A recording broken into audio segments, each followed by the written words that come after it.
সুলতান সিদ্ধান্ত নিয়েছে ট্রেনে যাবে, সকাল 10টার মধ্যেই রওনা দেবে। তাই তখন থেকে তোমার সঙ্গে মোবাইল ফোনেও কোনো কথা হবে না, কারণ আমি সুলতানের পাশে থেকেই ওকে ওর জীবনের শেষ ঠিকানায় পৌঁছে দেব।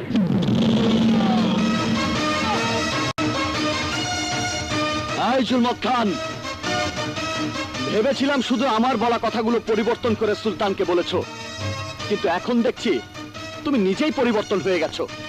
আমি নেই বলে তুমি সেই সুযোগে এই অমানুষদের সাথে হাত মিলিয়ে সুলতানের সাথে বেইমানি করেছো। মৃত্যুর ফাঁদে পা দিয়ে ও মরতে এসেছে, মরার জন্য পাগল হচ্ছিস কেন? কুকুরের স্বভাব তোদের, বাইরে দেখলে ভয়ে দৌড়ে পালিয়ে যাস, আর ঘরে একা পেলে ঘেউ ঘেউ করিস। তাই তোদেরকে শেষবারের মতো সাবধান করতে এসেছি। চালনাই কুত্তার নাম বাঘা, ওদের মতো বিড়ালদের সাথে নিয়ে সুলতান আর আমাকে তোরা কি করবি? কেমন করে মরণ কামড় দিবি?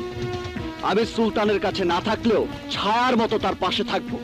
এই বুককে ঢাল বানিয়ে তার জীবনের নিরাপত্তা দেব। তাই বাঁচতে চাইলে পালিয়ে যা। কে যাবে সময় হলেই বুঝবি, দেখতে পাবি না। কাল সূর্যোদয়ের পর সুলতানকে আর দেখতে পাবি।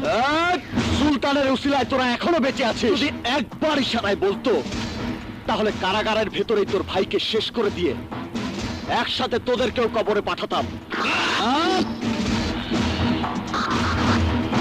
বজ্র আঘাতে মরবি কিনা জানি না, কিন্তু আমার আঘাতে তোরা বাঁচবি না।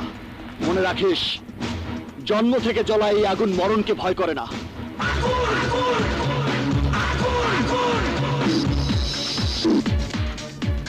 জুলমত খান, তোকে ছেড়ে দিয়েছি বলে ভাবিস না তুই বেঁচে গেছিস। একদিন সুলতানকে আশ্রয় দিয়েছিস বলে সুলতানের সিদ্ধান্তের উপর তোর বাঁচা মরা নির্ভর করছে।